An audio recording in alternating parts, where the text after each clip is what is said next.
On s'est pas vu depuis 3 mois, c'est ça? C'est ici que vous avez mal? Pas seulement.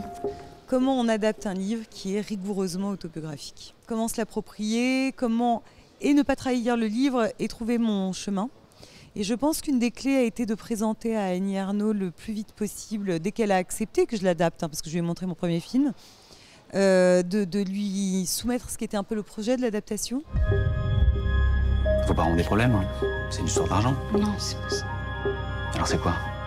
Ce qui me fascine, c'est les différentes dimensions du livre. Moi, ce qui m'a fasciné et ou intéressé, c'est qu'il ne s'agit pas pour moi que d'avortement clandestin.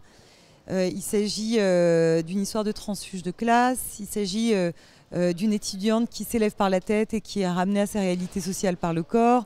Il s'agit effectivement de sa condition de jeune femme enceinte qui veut avorter alors que la loi ne le permet pas.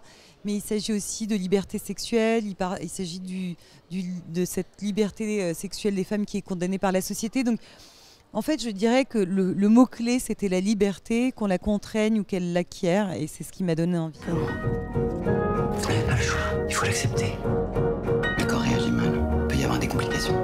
Je pense que comme beaucoup d'esprits très éclairée, elle était en avance sur son temps et que l'époque lente la rattrape et que c'est un peu ce qu'on appelle le Zeitgeist. En fait, c'est la rencontre d'un esprit et d'une époque et qu'il était temps et moi je m'en réjouis évidemment.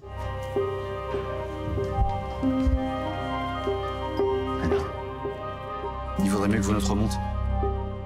Tu crois que c'est comme ça que tu vas les avoir, tes examens? Tu connais quoi, toi, aux examens?